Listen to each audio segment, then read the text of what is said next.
Hello, first-time listeners, and welcome back returners to the Sports Deli, where great conversations and insightful guests are always tops on the menu. The three of us, Dr. J, Coach K, and Hootie Hoot, will continue our discussion today as it relates to contemporary social, educational, and sport issues. If you want to send us an email, feel free to do so at thesportsdeli@gmail.com or DM us on Instagram at Mike Hootner or on Twitter at Michael Hootner. Now grab your favorite bagel and beverage and let's do this together in the Sports Deli.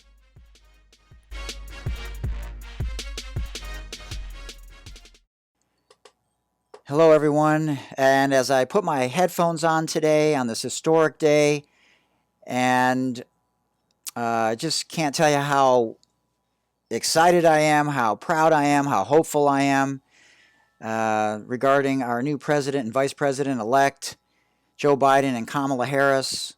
What a historic day it is for women and girls, African-American women and girls all over the world and here in the United States, that our vice president-elect, Kamala Harris, who is an African-American woman, will be our next vice president of the United States. And before we bring in Judy Sweet, I just want to talk to you about a few things that I've been thinking about recently here in the Sports Deli. It's not so much to repudiate our current president, who will be in office for another few months, but it's more really about restoring the hope that America felt when President Barack Obama was president. And it is true that significant policy changes are going to have to be in place, and there's going to have to be some middle ground. It can't be stated enough that during a pandemic, a historic number of people came out to vote, and so many organizations, from Native Americans to grassroots groups like the Divine Nine, churches, Latina Americans, white Republicans who crossed over to the other side because they knew what was the right thing to do in this election. Finding common ground is so important, but to restore civility and cooperation and,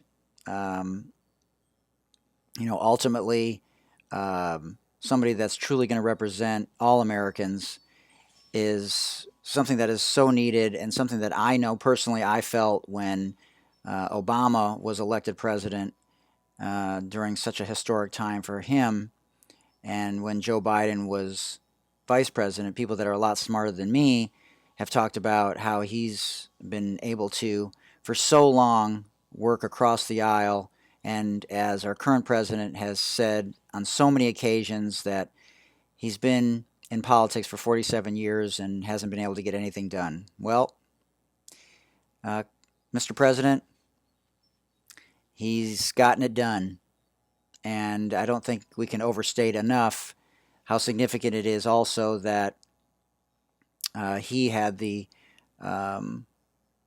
vision and the courage to select Kamala Harris as his running mate.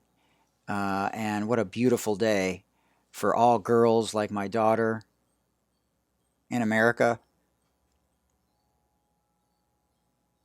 for all African American girls in America and the world, to see somebody like them can achieve the second highest post in America if you do things the right way and put your mind to it and keep your nose to the grindstone.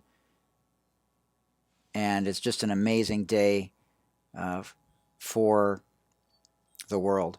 And to see an African American woman as the vice president elect, soon to be vice president of the United States of America, is just it's just as much, if not more, impactful to me, having been involved in intercollegiate athletics and scholastically with women at the college level and low-income first-generation girls the last 5 years, to know what it means to them and people of color.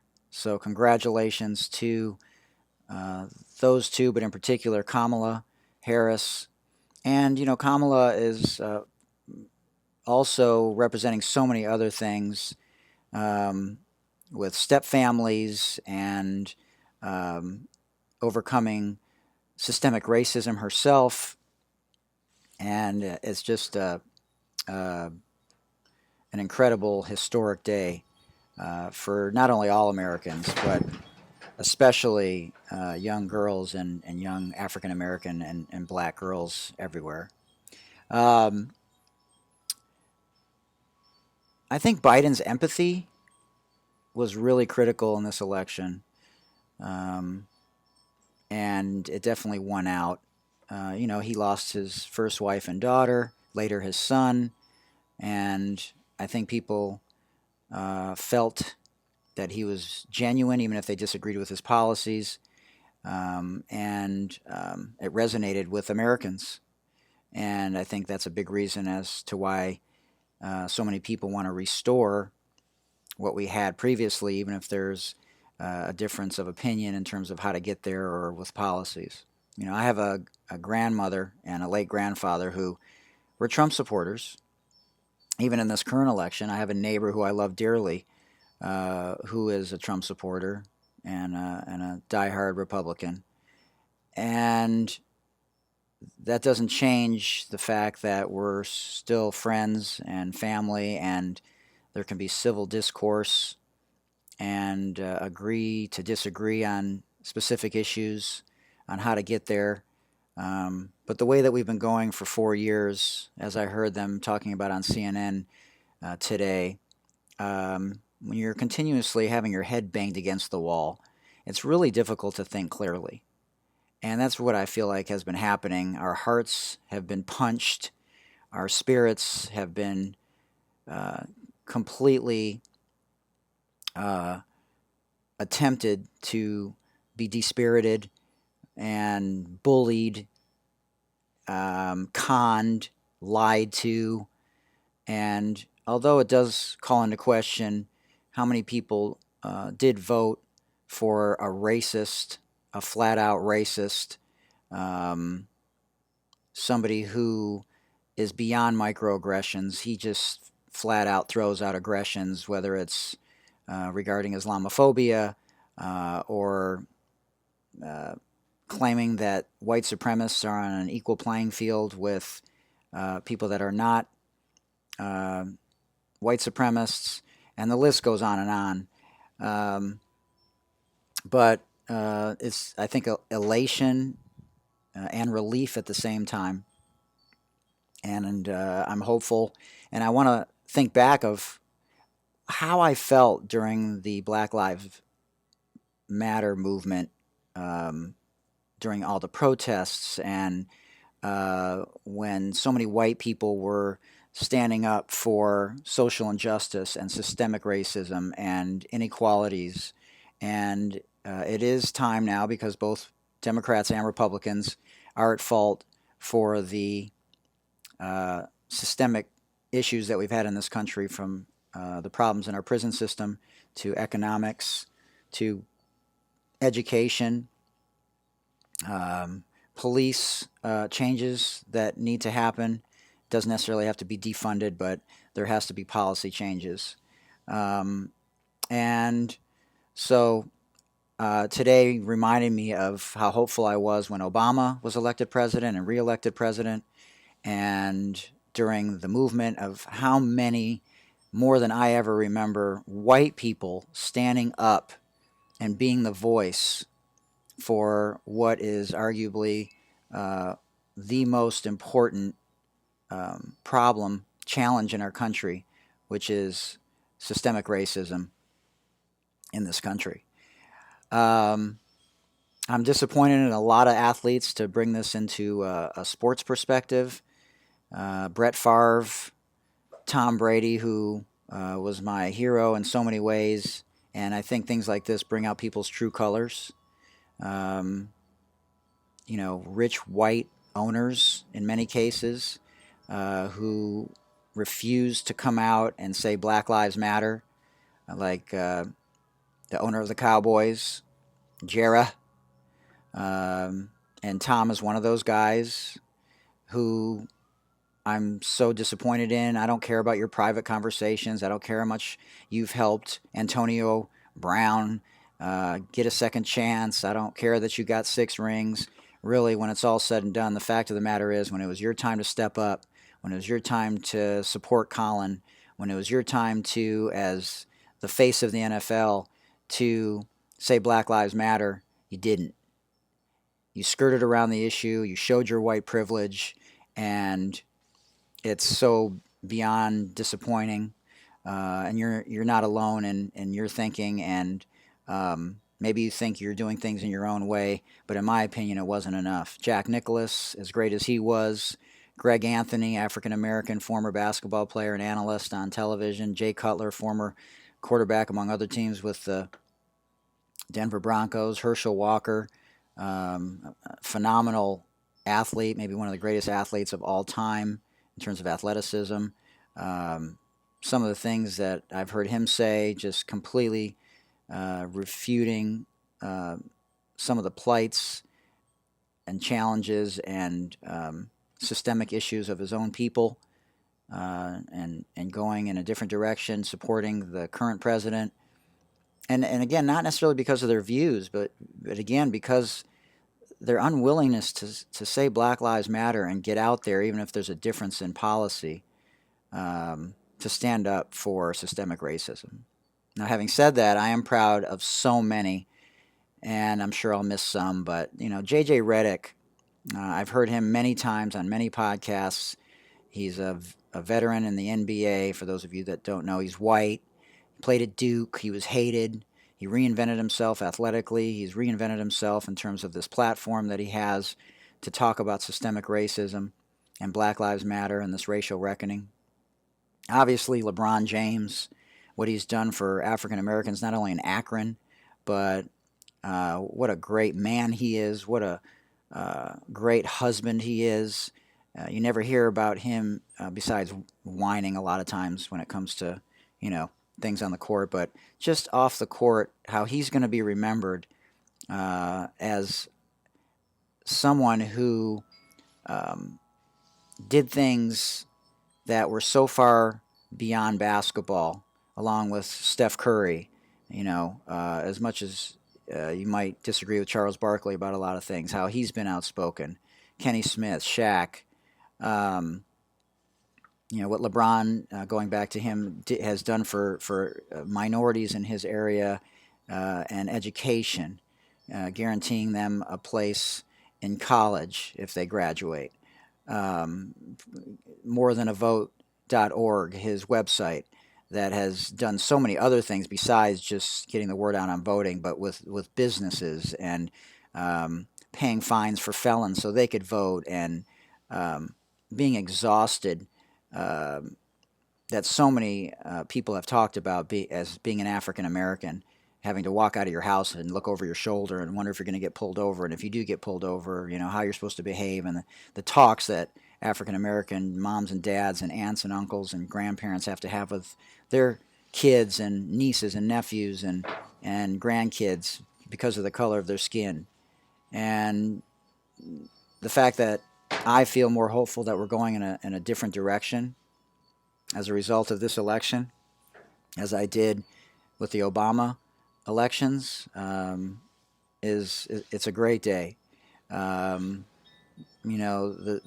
WNBA players say her name regarding Breonna Taylor.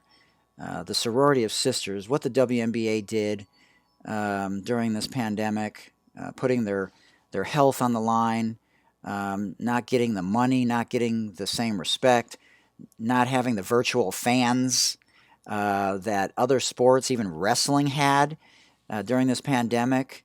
But they did such an unbelievable job in their message, fighting for political changes, with Kelly Loeffler in Georgia, who's involved in a runoff now. All these things matter. All these things help. The grassroots organizations, all these athletes, white and black, that have these platforms to stand up for social injustice and get people in the middle to listen and learn and hopefully change their views, even if they disagree with policy. Naomi Osaka, the tennis player, Steven Jackson, despite some of his faux pas, has been a big advocate for change. Former NBA player Dr. Richard Lapchick, an American hero, civil rights hero, who was on our show. Ciara King, a professional women's soccer player, the youngest person we've ever had on our show, and what she's done for young girls and African American girls, black girls around the world and in the United States is so noble. Big hitters like Jay Billis, who's been on our show, one of the most popular people that we've had, who's talked about the systemic racism that is a part of our legal system that needs to be changed as a result of athletes like Len Bias and things that happen as a result of his death that caused people to be jailed that shouldn't have been jailed in terms of mandatory minimums and 3 strikes laws. And again, a Democratic and Republican problem and mistakes that have been made on both sides of the aisle. We're so honored that we've been visited by so many incredible people in the sports deli that I feel like our platform has allowed us to share this information with people and maybe changed a few people's minds about how it really is to be black and African American in this country, and why I think the narrative is going to change, and it starts with this election. This election was for Breonna Taylor, George Floyd, Walter Wallace Jr., who most recently was killed in Philly, Jacob Blake, and so many others. The people have spoken. Nearly 75 million people, a historic number of people for the Biden and Harris ticket. Kamala, the first woman of color. Mad props to Colin Kaepernick and so many others before him for what they've done. Muhammad Ali, Arthur Ashe, Jackie Robinson, Martin Luther King, Serena and Venus Williams, Hank Aaron, John F. Kennedy, Nelson Mandela, Thurgood Marshall, Jesse Jackson, the late John Lewis, the Reverend John Heath, who was on this podcast, Jane Elliott, Dr. Richard Lapchick, who I mentioned, and so many others. It does take a village, as Hillary said, and definitely proud to be an American, proud to be a white Jewish man in this country, standing up for social injustice, and so proud to be a girl dad. And I know Kobe Bryant talked about this a lot, but for my daughter, again, to have someone to look up to as the Vice President of the United States is just an amazing accomplishment, and I'm so proud of Kamala Harris for the job she's done to this point, and I know she's going to do an unbelievable job as Vice President and possibly President one day. For Dr. J and Coach K, this is Hootie Hoot. Congratulations again to Joe Biden and Kamala Harris, the next President and Vice President of these United States of America. And before we bring on our very special guest today on this historic day, Judy Sweet, I'm going to leave you with this quote and very powerful sentiment from Van Jones from CNN. It's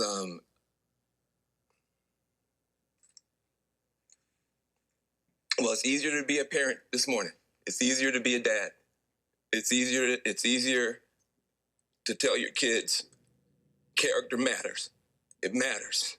Telling the truth matters. Being a good person matters. And it's easier for a whole lot of people. If you're Muslim in this country, you don't have to worry if the president doesn't want you here. If you're an immigrant, you don't have to worry if the president's going to be happy to have babies snatched away or send dreamers back for no reason. This is vindication for a lot of people who have really suffered. You know, the I can't breathe. You know, that wasn't just George Floyd. There was a lot of people that felt that they couldn't breathe. Every day you're waking up and you're getting these tweets and you just don't know. And you're going to the store and people who have been afraid to show their racism are getting nastier and nastier to you. And you're worried about your kids and you're worried about your sister. And can she just go to Walmart and get back into her car without somebody saying something to her? And you spent so much of your life energy just trying to hold it together. And this is a big deal for us just to be able to get some peace and have a chance for a reset. And the character of the country matters. And being a good man matters. You know, I just want my sons to look at this. Look at this. You know, it's easy to do it the cheap way and get away with stuff, but it comes back around. It comes back around. And this is a good day for this country. I'm sorry for the people who lost. For them, it's not a good day. But for a whole lot of people, it's a good day. And now let's hear from the first woman and first African-American woman to hold the position of Vice President of the United States, Kamala Harris. My mother, Shamala Gopalan Harris, was always in our hearts. When she came here from India at the age of 19, she maybe didn't quite imagine this moment. But she believed so deeply in an America where a moment like this is possible. And so I am thinking about her and about the generations of women, Black women,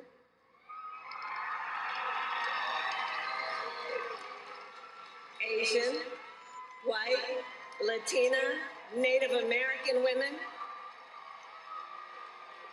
who throughout our nation's history have paved the way for this moment tonight. Women who fought and sacrificed so much for equality and liberty and justice for all, including the Black women who are too often overlooked, but so often prove they are the backbone of our democracy.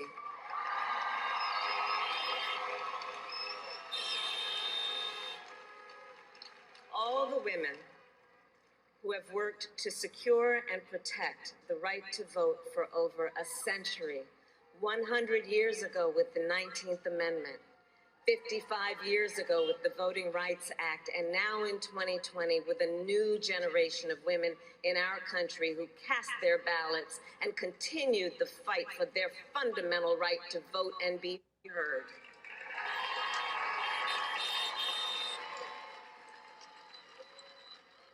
Tonight I reflect on their struggle, their determination, and the strength of their vision to see what can be unburdened by what has been. And I stand on their shoulders. And what a testament it is to Joe's character that he had the audacity to break one of the most substantial barriers that exists in our country and select a woman as his vice president.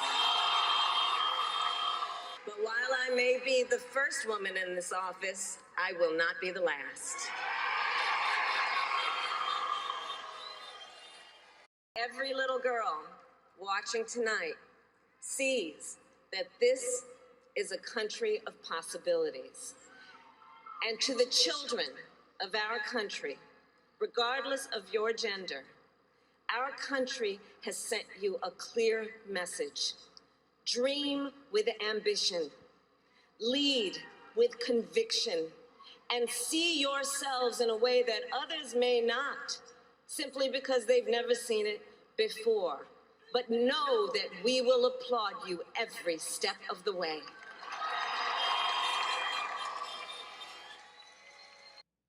And this wouldn't be the special 2020 election edition of the Sports Deli without hearing from the President-elect of the United States, Joe Biden. The people of this nation have spoken. They've delivered us a clear victory, a convincing victory, a victory for we the people. We've won with the most votes ever cast on a presidential ticket in the history of the nation. 74 million.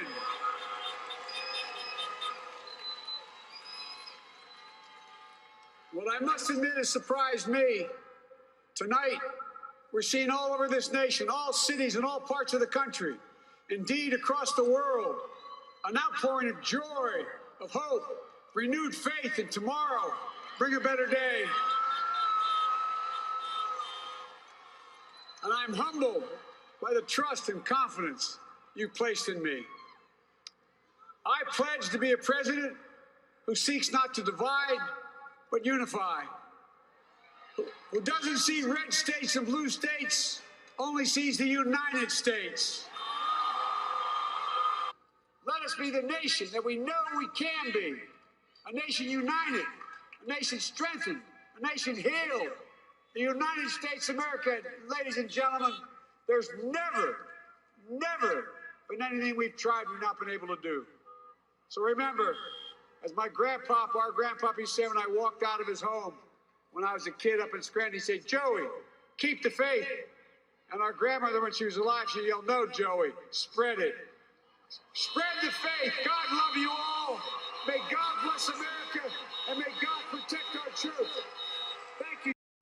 You have been listening to a special 2020 election edition, part 1 of the Sports Deli with Hootie Hoot, CNN's Van Jones, Vice President-elect Kamala Harris, and President-elect Joe Biden.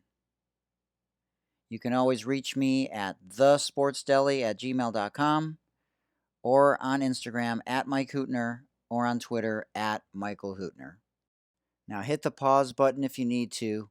Go get yourself another bagel, refill your beverage, and then hit play again. And let's enter part 2 of the November 7th, 2020 special presidential election edition of the Sports Deli. Back together again, Dr. J, Coach K, and me, Hootie Hoot, and with our special guest, legendary pioneer, trailblazer, and American hero, Judy Sweet. You have to appreciate Gordon's sense of humor, Judy. I've known him since he was my coach back in college, and he's got a very dry sense of humor. So you have to forgive him. Okay, consider it done. Well, but All I think I also think somebody who's got a doctor in front of their name or coach in front of their name has earned that, and so I try to use those things unless I'm told otherwise. So You've been Okay, told otherwise. correct. And John, welcome to the podcast, sir. Thank you. Hi, Judy. There you go. Hi there. All right, let's get rocking and rolling. We are joined by Judy Sweet, who happened to work the polls last Tuesday, and she called them very educational. For nearly 5 decades, Judy has been a leader in advocating for women's rights on and off the fields and courts in intercollegiate athletics. You can find her on Twitter at Judy Sweet. Sweet is SWEET. SD for San Diego, at Judy. Judy is JUDY, at Judy Sweet SD. She also finds time to be a volunteer wish granter for the Make-A-Wish Foundation. From 1994 to 1996, she was a member of the United States Olympic Committee's Task Force on Minorities. She was the athletic director at UCSD here in San Diego and La Jolla for 25 years and a trailblazer for women's intercollegiate athletics and Title IX. And in 1991, Judy became the first female president of the NCAA and the first president from a Division III school. When she moved to San Diego, she reassured her mom that if she couldn't get a job, she could always be a waitress. Thank God she didn't become a waitress. My first time getting to know you, Judy, was back in the mid-90s when I was applying for a job there. And you were so gracious, and I remember it. I don't remember a lot of other jobs that I applied for, but just the way that you sort of let me down as a young professional and decided to go in a different direction. Obviously you made the right choice. You won 27 championships while you were the athletic director at UCSD from your various coaches. And welcome to the podcast. And we're honored on this day, this historic day, that you've decided to join us here in the Sports Deli. So welcome. Thank you. Happy to be with you. And this truly is a historic day. Yeah. Talk a little bit about, normally we sort of go chronologically, but I think we should pivot today and talk about your feelings about what a historic day it is. Not only not necessarily to repudiate what's been happening in the last 4 years, but more about women, African-American women, young girls. You didn't have the opportunity growing up to play even high school sports and college athletics, and we've come a long way since then. You're a big part of that, which we'll delve into. But talk about how you feel about what's happened today. Well, this certainly has been a roller coaster week, and I'm so relieved and delighted with the outcome today. Kamala Harris is going to be such a great role model for young girls, particularly young girls of color, to see what they can be. And I think it sends the message that if you work hard and you're patient and persistent, good things can happen. And I think that's what's happened today. We had to be very patient this week, and the outcome was a reward for our patience. You have to have a little luck with anything. You've been involved in athletics to know that. And but there was a lot of grassroots efforts on so many levels and so layered, and in terms of making this happen. And talk a little bit about how your vision at such a young age as a director of athletics, and somebody who took a chance on you, much to the dismay of a lot of men, a lot of haters, and how you sort of ignored the noise, similar to how we have to do now, and how you were able to put that aside and be such a successful leader at a time when it was not easy to do so. I think that, first of all, appreciation needs to be expressed to UCSD for giving me the opportunity. There hadn't been any women in the position of director of athletics over a combined men's and women's program. And they saw something in my skills that allowed for them to give me the opportunity. And that's what it's about so often, is giving people an opportunity that might not have been in the traditional role. There was a lot of opposition. People criticized me for taking away a job that should have gone to a man and suggested that I go back to the kitchen. And they didn't realize that that really was fueling my fire for making sure that I was successful.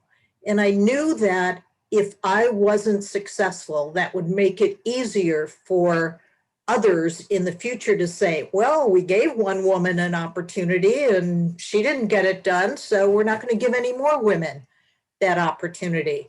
Some of the most rewarding parts of my involvement with the Ncaa had to do with minority opportunities, gender equity, and making sure that everyone was respected. Yeah, total inclusion, absolutely. And similar to how people, especially the current president, tried to use Joe Biden's 47 years against him, it actually worked in his favor. Similar to you, and you were coming around to the college level after your 1 year as being a dance instructor at Kearney High School.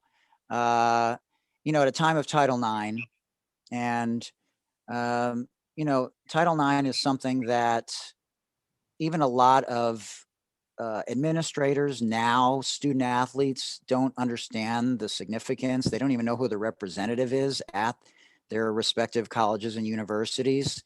It's not necessarily part of the training that goes on from the administrators to the coaches, prior to their seasons beginning. So, talk about Title IX and what that meant for for you because you weren't able to participate in a way Right. that people are, nowadays. You are listening to an interview with Judy Sweet, former director of athletics at the University of California, San Diego, and pioneer as it regards to Title IX. And in 1971, in the NCAA, there was 160,000 men and only 25,000 women participating in intercollegiate athletics. Now, there's 275,000 men and 220,000 women. In 1971, 90% of women's sport coaches were female.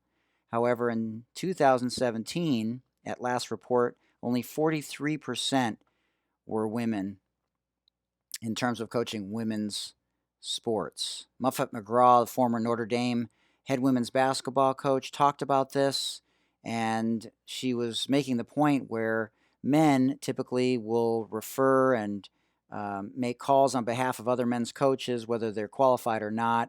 And as it regards to women and women's coaches, that isn't often the case. And she sees that as something that needs to change. And definitely agree with her with regards to that. And to give you some more numbers, in 1971, high school participation was 3.5 million boys and 250,000 girls. Now, at the high school level, it's 4.5 million boys and 3.4 million girls.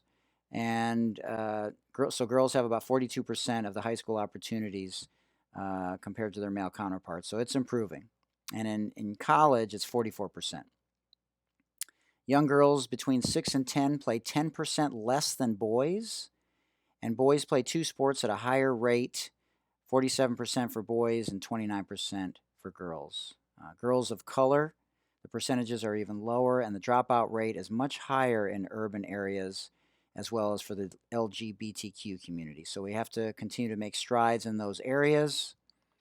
And now back to the interview with Judy Sweet in the Sports Deli. So my timing wasn't very good for being an active athlete at the high school or college level. I'm a graduate of the University of Wisconsin, which is a fairly progressive university. But when I was on campus, there were no formal athletic opportunities for women. So we had to create our own opportunities through what was known as the Women's Recreation Association. We had to raise our own funds. One of our fundraising projects was chopping down trees for Christmas and selling them on campus, lots of bake sales.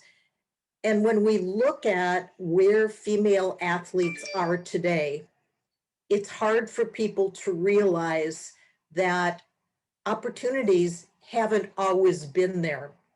The other thing that is often confusing is that the Ncaa actually didn't start sponsoring championships until 1981, which was for women, which was 50 years after the organization began. And for a number of years, the Ncaa fought including women. And look at where we are now in the support that the Ncaa is giving to female athletes and women's championships. And why shouldn't they?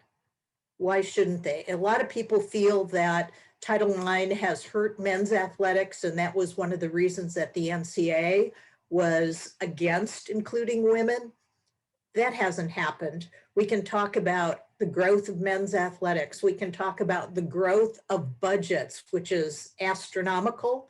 And I think we're now at a period in time where that's going to be reevaluated. With the pandemic, we've had to make a number of changes that in the bottom line may ultimately right size college athletics. It has grown so dramatically. When I was a secretary treasurer of the Ncaa in 1989-90, there was a committee on cost containment. And I was involved with that cost containment committee because so many schools were concerned that budgets were getting out of control. The high-end budget at that time, you ready for this, was $30 million. The high-end budget. And you know what budgets are today? Over 200 million. There are coaches that are being paid 30 million. And college athletics wasn't any less exciting when the budget was 30 million than it is right now. But the staffs have been growing exponentially. The amount of money going toward lavish facilities is head shaking. That's really the only way that I can describe it. And now colleges are struggling, not just in athletics, but overall because of the pandemic and the loss of funds. And I'm concerned about what that means for the future, particularly for higher education. One of the talks, I mean, you touching on what you were talking about, I think it was Thursday or Friday this week, Clemson announced they're eliminating their track and field and cross country programs to Right. save $2 million. Meanwhile, the football team has an indoor putt-putt, a miniature golf course. Yeah. I mean, Stanford eliminated or plans to eliminate 11 sports. From that standpoint, are you concerned, right now with Clemson, it was the men's cross country and field, but are you concerned as the bottom line becomes the bottom line, if we go into another year of this where limited capacity in the stadiums, that it will have to impact the women's athletics, not just at the big time, but even at the smaller? I was telling the guys before we got on, they're low level D1 basketball that do not want to play this year. They're not going to say that publicly, Yeah. but they don't want to. By the time they pay for the testing, the travel, and all this, they're going to lose money. They would rather not play, but they don't want to show that card to their alum, so they're going to act the part, if you will. But Yeah. can you talk about the impact of the big time sports, what you see for the non-premier sports, let's say the Olympic sports, and then overall to mid-sized D1? Well, very much. I've always been an advocate for student athletes and the opportunities that we should be giving to student athletes. So anytime a decision is made to take away those opportunities, it really distresses me. When I was at UCSD, one of the initial battles that I had was looking at the difference in funding for the men's program versus the women's program. And this is no exaggeration, but the men's basketball budget was 10 times what the women's basketball budget was. The men's basketball program participated in the Ncaa, and they had an opportunity to travel to LA. The women's program was in a community college league. So one of the first things that I did was to change that, to look at budgets, to make them more equitable. And I think that that's the approach we need to take. I always advocated that there are no minor sports. There may be sports that bring in revenue, but that doesn't mean profit producing. Revenue producing is not necessarily profit producing. For the student athlete, every sport is major.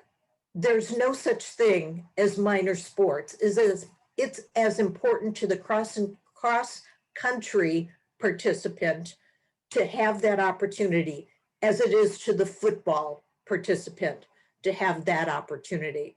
So I worry about what that means for the future as people start to make decisions.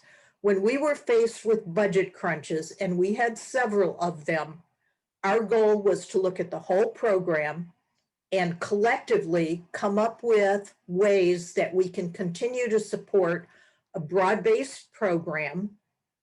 To this day, UCSD still has 23 sports for men and women. That has not changed. That was a philosophy that I put in place that I'm really proud that Earl's been able to maintain. And I pray that that's going to continue. And the schools that are making decisions to take away opportunities from some of the sports that they consider minor sports, there are other ways that you can continue the sports as already identified. Do we really need a putt-putt golf course? Can that money not go to maintaining the cross-country team? We just need to think differently. And think differently is exactly what Judy Sweet did during her entire professional career, in particular with regards to the first ever billion-dollar television contract with CBS that allowed the schools to generate a tremendous amount of revenue during March Madness. And again, Judy was largely responsible for that negotiation. Now back to the interview with pioneer, trailblazer, and American hero, Judy Sweet. For people that don't know much about you and are listening to this for the first time, learning about you, you took not only the issues of Title IX and evolved them into what they are today, but you took UCSD from an Ncaa school to a D3 school, and then Earl, as you just mentioned, helped transition it to D2, and he was under your tutelage for 6 years prior to going to East Stroudsburg. And I know how proud you are of him as an African American and what he's done and how he's spoken out about systemic racism. But I do want to let everyone know real briefly what Title IX states, just so that people understand it better. No person in the United States shall be on the basis of sex be excluded from participation in, be denied the benefit of, or be subject of discrimination under any education program or activity receiving federal financial assistance. So, and you sort of described how it's sort of extrapolated and doesn't necessarily mean the elimination of men's programs. But are we doing enough to move the needle in that direction? Well, one of the things that I always express when people start talking about men's sports and women's sports, don't we want to treat our sons and daughters the same way? So if we have a pie, are we going to give the smaller pieces to our daughters, or are we going to cut the pie up in a way that both our sons and daughters get the same size piece, get the same size opportunities? And I think that it's really important that people understand this. This isn't about taking away from the men's program. It's just looking at the full program and making sure that both men and women and boys and girls have equitable opportunities. Now, Judy, that relies on people being rational, doesn't it? Yeah, isn't that strange? Yeah, and I wonder if I don't know if I could make a statement about it being more rare, but you shared with us just moments ago, a very cogent bit about rational financial apportionment in terms of do we need a putt-putt golf course? And I'm sure they have a justification for needing it, but maybe not a football justification. And then just before that, you talked about how the primary sports, they're all primary, and that's the athlete's perspective. So here's what I want to ask you. Do we have enough people that have that kind of balanced thought process in positions of power? I think that there are a number of people who understand this is about our student athletes, male and female. I think the challenge, unfortunately, is the pressure that they feel from boosters and alums that want their high profile, not necessarily revenue producing, but their high profile sports to be elevated to a level that may not be realistic. And I think where we see that the most is in basketball, where there's so much attention to the Final Four and chasing that ring on the merry-go-round, that everyone wants to get that ring and participate in the Final Four. So I don't want to use the word dumping, but maybe dumping is the right word. They're dumping a lot of their resources into that sport with the aspiration that maybe once in a lifetime, they're going to make it to the Final Four. Does that happen? Occasionally. We've had some of the Loyola Chicago success stories. How long is it going to be before that happens again? So instead of just trying to chase that ring, how about trying to have success across the board by really supporting all of our student athletes? And success can be defined in different ways. For many institution's success is winning a conference championship. They realize that winning a national championship against those programs that are literally putting $200 million into their budget is not realistic. So let's just be realistic. It sounds an awful lot like gambling. Yeah, you're right. You're right. And so I wonder, maybe the shift, the paradigm shift there is this mentality that you're outlining, where you do toss a bunch of resources into I won't say pie in the sky, because we do have a Wisconsin, we do have a Butler, we do have teams that make their way to the Final Four that maybe people are surprised by or called Cinderellas. Is there a way that shift can be? I mean, you must be an incredibly patient woman. I try to be patient, but I also try to be persistent, because you have to be. And that's really been the story of my professional career. Never could I have anticipated that I would have had a career in college athletics, because I never had an opportunity to participate in college athletics as a student. But as Title IX became law, and I think this is really important, when Title IX became law, it opened new doors for those of us that were passionate about sports. Didn't mean that it was a wide open door. And in fact, there were several efforts to kind of close that door, as recent as the early 2000s, when the Bush administration put together a special task force that was supposed to be about opportunities in athletics, when in reality, it was about taking away opportunities from women. And fortunately, because of Senator Birch Bayh and a number of really passionate people who cared about Title IX, particularly soccer moms and dads, we were able to withstand that pressure to change Title IX. So you've just somehow managed to embrace not just trailblazing, but groundbreaking as well. And those two things are often very steep hills. One would be challenge enough. Both of them must be tremendously challenging, but also probably very rewarding. True. And in addition to my patience, I'm really stubborn. And so I think that has served me well. I appreciate that. Yeah.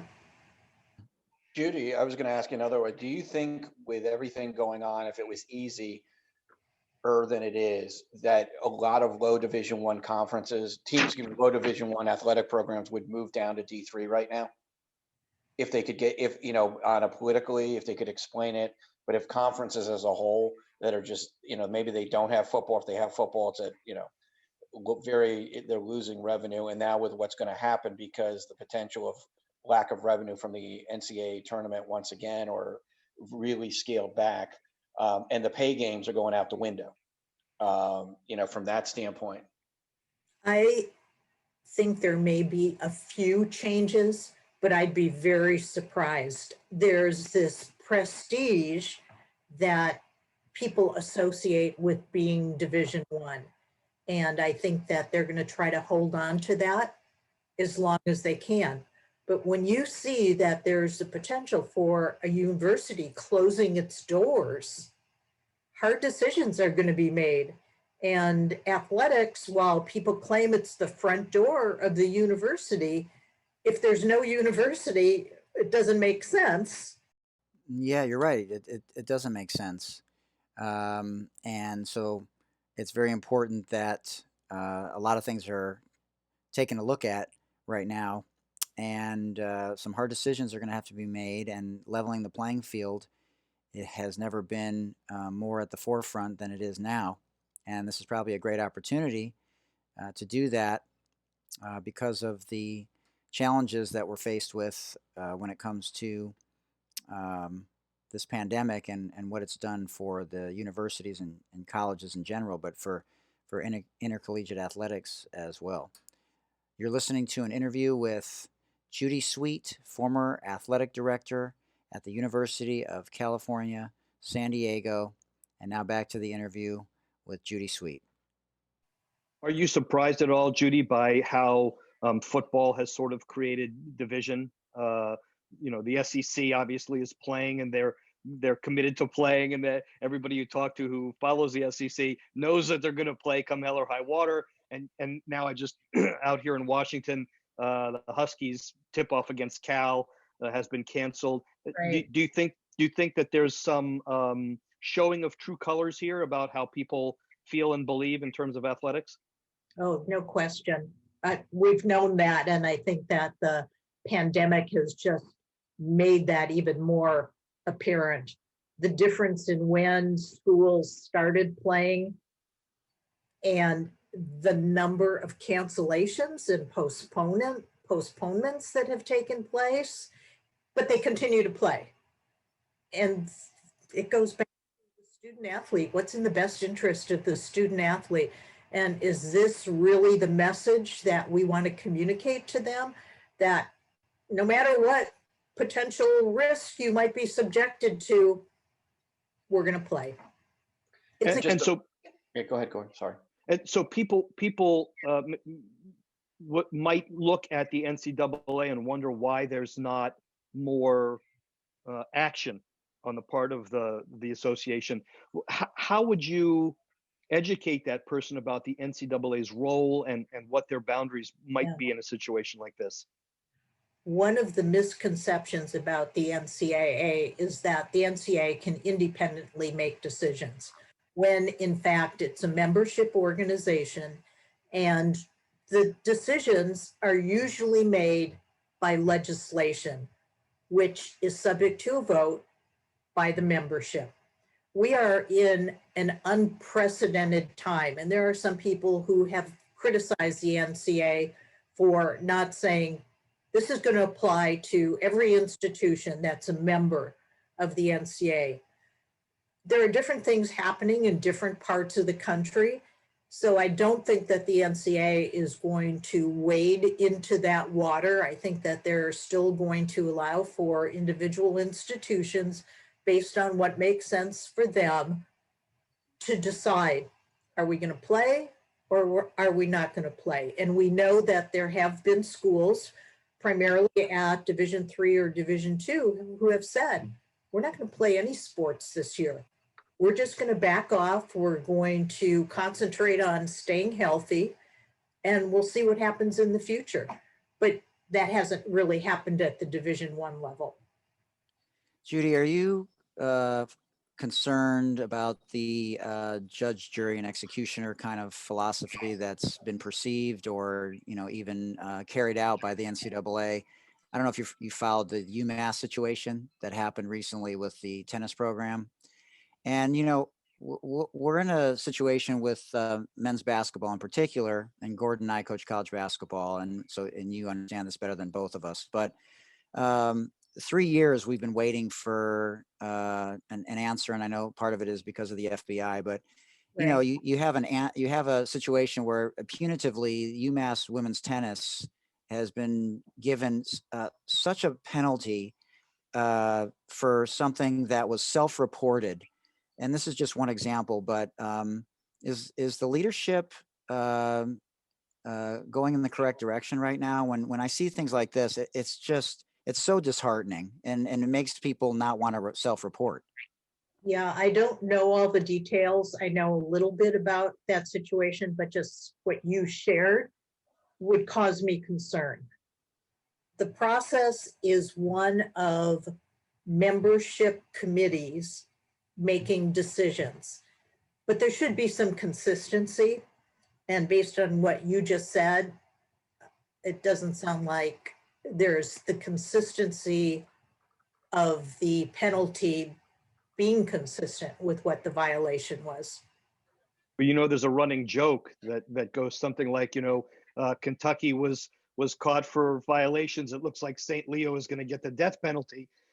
That's a pretty common joke amongst coaches, and it's not funny anymore. Right.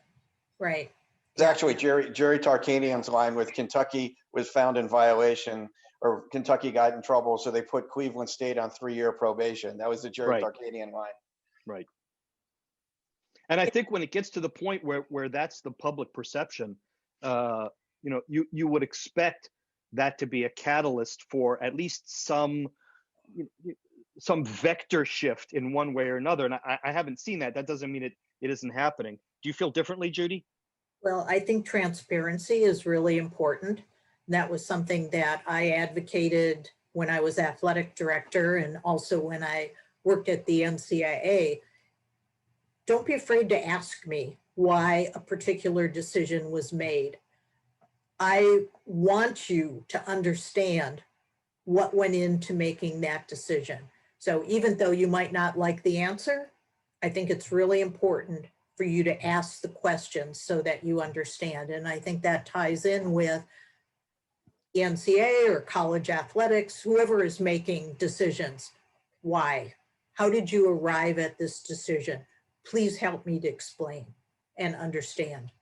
What was the toughest thing you had to deal with as president of the NCAA? That's a really good question. Besides the barking from people because you were a D3 person and there was probably a lot of opposition. Actually, because of my history with the NCAA, where president, I had served as secretary treasurer and had been involved with that cost containment committee. I had been involved with a number of high level Division I focused committees. I think that there was a level of confidence that I was a consensus builder. And that was really my approach. How do we build consensus during times of differences of opinion? So I talked about the cost containment committee. Gender equity task force was one of the most challenging assignments that I had after I became president. And this was 1991. So it was 20 years after Title IX became law. And there were a number of people that were saying, we've done everything that we need to do for Title IX. And many of us knew that there were still these large gaps. So we were able to make sure that a survey was done of the member schools that revealed there were 20% gaps in opportunities for women versus opportunities for men. In budgets, there were 40% gaps. So as a result of that, we put together a gender equity task force, which was populated primarily with Division I individuals, including people from the high-profile football programs, and getting those individuals on board with gender equity probably was one of the more challenging assignments that I had, but it ultimately led to the definition of gender equity, which basically is what I shared earlier. We want our male and female student athletes to enjoy this opportunity. So what one gender experiences, the other gender should experience, and vice versa. It also resulted in new sports being given championship status within the NCAA, women's water polo, women's rowing. Now we see that sand volleyball is a sport that hadn't been sponsored before. So we made a lot of progress, but it was not an easy assignment. Well, not just in terms of inclusion and gender equity, but the LGBTQ community. You know, there's a lot of things that came out of that over the last 30 years, especially minorities. How proud of you are the coach? How proud of you are of all the coaches nationwide in terms of how they've handled social injustice? Very.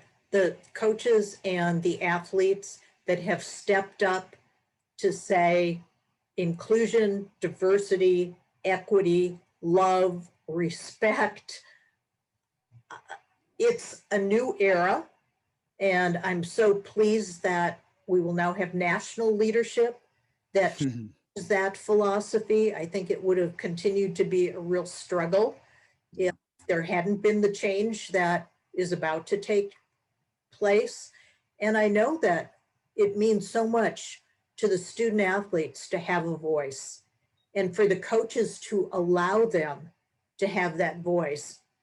A number of years ago, I don't think that coaches would have opened the door, number one, to listen to student athletes, and number two, to support them in their being publicly articulate. Well, I agree. I think I speak for Gordon and John back in the day. That's not our job. We're here to coach. And so, yeah, that we've come a long way in that regard and because of a lot of people, not just the Jackie Robinsons and the Althea Gibsons, Right. but because of people like you, because of Serena Williams, because of Colin, because of the WNBA and what they did in the Wubble. Right. And say her name theme that they had throughout and stuck to it, and it spilled over politically. And for all those people that said, well, ratings are down, well, ratings for the WNBA were actually up. And so that says a lot about if you stand for something and you're supported, and across all professional sports leagues, this wasn't an isolated thing. It speaks volumes as to the direction and the hope that I think we have in this country now. I agree. And the word you just used, hope, is a really important one. And now we need to change or turn that hope into reality. You're listening to an interview with Judy Sweet, and you can find her on Twitter at Judy Sweet SD, JUDY SWEET for San Diego, at Judy Sweet SD. And we were talking about bridging the gap. And it's interesting. The WNBA has 144 players, only 12 per roster. And the NBA has 450 players, and they have 15 players per roster and 30 teams. Pro softball has 156 women. Major League Baseball has 750 men. The NHL, National Hockey League, has 713 players. The NWHL, the National Women's Hockey League, has 6 teams, and they only play 24 games as opposed to 82 by the NHL, and only 100 players. Major League Soccer for the men have 26 teams, 725 players. The National Women's Soccer League has 9 teams and only 234 players. Yet, the U.S. Women's World Cup had 1.1 billion people watch the 2019 World Cup. So, people love women's sports. The Women's World Cup, it should be noted, are expanding from 24 to 32 teams for the World Cup for 2023. For the major tournaments for golf and tennis, for the U.S. Open, the men make $2.2 million, the women make $1 million. Other majors for the women in golf, those other major tournaments, the other 3 are not quite as high as the U.S. Open. In tennis, they both make the same amount, and obviously Billie Jean King, who threatened to boycott the 73 U.S. Open, has been a large reason as to why women's tennis has similar paychecks to their male counterparts. Billie Jean King said, to have equal prize money in the majors sends a message. It's not about the money, it's about the message. And that reminds me about, what we saw recently with Sue Bird and LeBron James championship money, where Sue Bird, who earns $215,000 per year, which sounds like a lot, but LeBron makes $37 million. And I know that the NBA brings in $7.4 billion in revenue, and the WNBA only brings in $60 million, but they still bring in $60 million. And Sue Bird got $11,000 for winning the WNBA championship, and LeBron made $370,000. So, for a woman to make 3% of their male counterparts to win their version of their respective championship title, it's not good enough. It's just not. Women today only hold 11% of leadership positions at the Division I level, 18% at D2. And 75% of women said men have an easier time negotiating salaries. So there's some statistics for you. The final thing that when I was doing some of my prep work, I found over a 15-year stretch from 1999 to 2014, ESPN dedicated only 2% to women's sports coverage.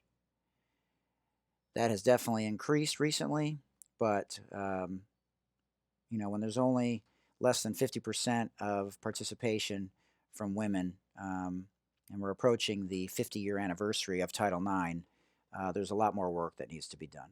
And now back to the final segment with Judy Sweet in the Sports Deli. Judy, do you have any concerns about traction, about what's going on now, maintaining its energy level, or do you feel like you pretty much answered that in your previous comment about how this might not have happened a few years ago, and we're in a special time, and perhaps we've had the breakdown which leads to breakthrough? What are your thoughts about that? I just hope that it doesn't take any more tragedies to maintain that reality, but rather that the momentum that we have now is one that the student athletes and the coaches realize they have a voice and they have a responsibility. And let's continue that. Judy, if you're playing out a scenario you had talked about earlier, with all the different level and trying to put all sports on equal, you're head of the NCAA and it looks like you can't play hockey, which is a big deal at a lot of schools, but not a huge revenue generator. But yet men's Division I's basketball is going to go to a bubble model. How do you, because let's be candid, there's $400 million on the line that they can't afford to lose for a second time. How is the NCAA, and I'll play another scenario. You guys were talking about Michigan. Michigan's on lockdown for their students, but yet their football team just lost again today, Hoot. But anyways, you get the point. But going back to the men's basketball, especially men's basketball, is going to be treated. How does the NCAA justify that? Well, I can't speak for the NCAA, but I struggle. I shake my head. I try to understand.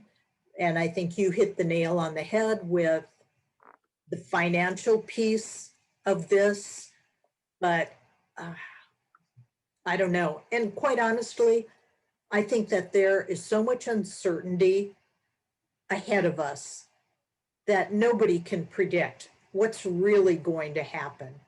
And here's an example. Typically at this time of the year, the NCAA is putting out messages about buying tickets for the Final Four. Right. Tickets now. I haven't seen any messages about that. And I think that really underscores the uncertainty that everybody is feeling right now. And I'll play one out, Judy, just so so most universities, like in New York, which encompass everything from Syracuse to Colgate and everything in the Division III, the governor has just come out that he pretty much, Governor Cuomo, all public schools are going to shut down at Thanksgiving. Yep. And most privates had planned to do that anyways, but he is pretty much going to, the rumor is, may instruct privates to do the same. The other thing that's taking place in the higher ed setting is a lot of schools don't want to return their student body till February. Right. Which is obviously in the middle of basketball season. How can you going to bring the basketball players back to campus, men's and women's, and go through that whole exercise, because you can't put them in a bubble at that point. Most schools don't have that when nobody else is on campus. It's just absurd. I'm totally on board with what you're saying. And philosophically, it just is hard to comprehend. Yeah.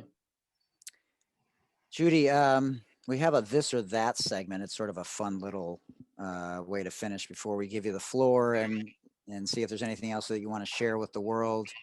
Hopefully you're down for that. It's fun. And John and Gordon love this part of the podcast. All right, here we go. Now we're going to do a new segment of this part. It's called a homophone. So it's a word that's spelled differently but sounds the same. Okay, so it's the first ever time we're doing homophones. This is an example of how the internet can be dangerous. Yeah. I can assure you he's never heard the word homophone until he Googled it on Monday. No, that's not true. Totally. I was in the GATE program, and I wasn't. The GATE program wasn't around back then. Okay, so one O-N-E or one W-O-N, one or one. W-O-N. Of course. Okay, now homonym, spelled the same and sound the same, but have different meanings. Okay, here we go. Match or match?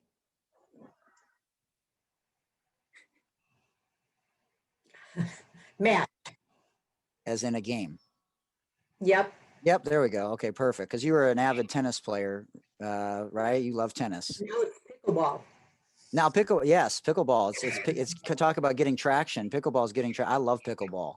Me too. I'd like to say I'm concerned about the evolution of the this or that segment. Really, it's gone rogue. He's gone rogue with the this or that. It's very sad. It started out nice. It gets better. You're supposed to build. Can't get worse. Okay, heteronym, spelled differently but have different meanings when pronounced differently. Okay, so Polish or polish? Polish. There we go. Okay, now let's get into some of the more traditional things. Puff the Magic Dragon or leaving on a jet plane? Leaving on a jet plane. Yeah, classic. Peter, Paul, and Mary. Okay, Bonanza or Gunsmoke?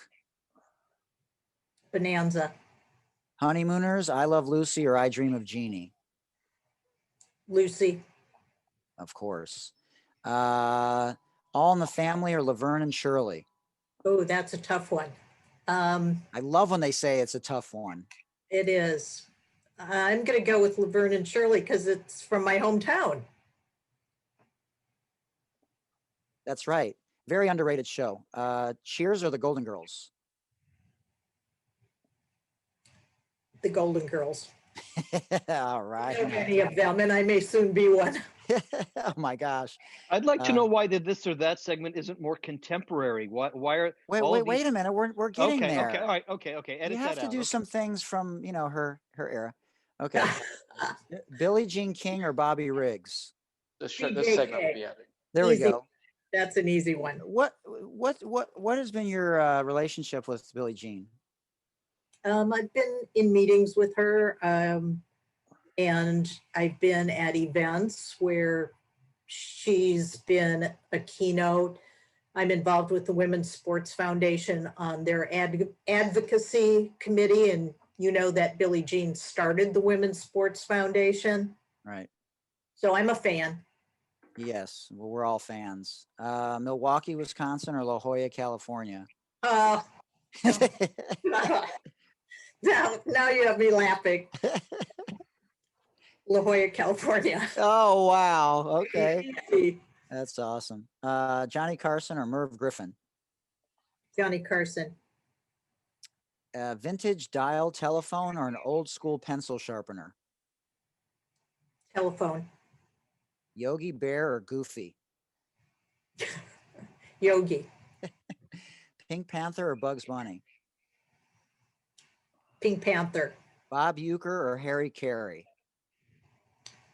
Bob Uecker. Right, from your Yep. hometown. Yep. Raleigh Fingers or Paul Molitor? Raleigh Fingers. Okay, then Raleigh Fingers or Robin Yount? I'm going to stay with Raleigh Fingers. Awesome. Okay, now you've gotten to know Gordon and I a little bit. Gordon and I teach yoga. So if you're going to take a yoga class, would you take it with Gordon or me? Now that's a really hard question. That's a toss-up. Sorry. Oh boy. Okay, now Gordon and I coached college basketball, and you were in an athletic director's position again, and you had a chance to hire Gordon or me as the next basketball coach. Who would you hire? You're really making me laugh now. We'd have co-head coaches. Nice. Oh, very nice. Judy, Mike is hosting the show, so that's the only hint I'm going to give you about these questions. I get it. Right. Thank you. All right. Well, normally I put this in post-production, but I want to share it with you so you hear it, because a lot of times people don't go back and necessarily listen because they were here for it live. So why would they go back and listen to it? So I'll leave the floor with you when I'm done. So just as a drop of water can create a ripple effect that can affect an entire ocean, the ripple effect that then athletic director Howard Hunt had by having the vision to hire you not only created some of the best waves San Diego and UCSD have ever seen, but the impact you've had for women student athletes, coaches, administrators, institutions themselves, and minority women and men like African American Earl Edwards, who you talked about earlier, the now UCSD athletic director, who came in after you, has been life altering. Your reach and lasting impact from Title IX was not only felt institutionally, but domestically and abroad. You have touched so many lives because you believed and continue to believe in total inclusion of all, which was not the case for you growing up for girls and women. You've meant so much for minorities, the LGBTQ community, team professional sports, individual sports, and so many other extensions of your vision and work, and that cannot be overstated enough. I would argue that you shouldn't be considered one of the top 100 most influential women or people ever to impact intercollegiate sports and the NCAA, but one of the most influential people to ever impact UCSD, intercollegiate athletics, and the NCAA. It was truly an honor, as was the case when we had Dr. Richard Labchick on our show. It was amazing to share space with you. You're a true pioneer, a visionary, a trailblazer, a legend. And thank you, like from the bottom of my heart, for making time, making some of the best waves La Jolla and San Diego has ever seen, and for opening so many doors for so many women, girls in particular, as a result of your strength, wisdom, and your vision. You're a first ballot Hall of Famer. Thank you so much for coming into the Sports Deli, and I'm sure everyone that listens to the podcast will be better off because of it, because I know we were today. Seconded. Thank you. Thank you. That means a lot to me. I really appreciate it. And I've always said that the most important thing to me wasn't being the first, but not being the last. And hopefully there will be lots more what are non-traditional candidates that have opportunities in the future. So thank you for that. Absolutely. Well said. And stay safe. I know it's still tough times you. out there. We've talked about what happened today, this historic day, but we're still in the middle of a pandemic, and it's Absolutely. not getting better anytime soon. So stay safe. Much love, much respect to you, and anything we can do for you, please don't hesitate to ask. Thank you. Judy, yes. Judy, I hope that knowing that there has been significant progress over time, and yet that there is still things to do, I hope that at some point you get a chance to exhale. Well, thank you. It's been a great opportunity for me, and I'm going to stay the course as long as I can. So thank you. Good. Thanks, Judy. Thank you all. It was really nice to be with you. Appreciate it. See you now. See ya. Thank you, Judy. Thanks again to Judy Sweet for joining us in the Sports Deli. You can find her again on Twitter at Judy Sweet SD. You can always send us an email to thesportsdeli@gmail.com. You can find me on Instagram at Mike Hootner and on Twitter at Michael Hootner. Congratulations again to Joe Biden and Kamala Harris for being elected by the American people as the next president and vice president of the United States of America. Until next time, for Dr. J and Coach K, this is Hootie Hoot. Peace.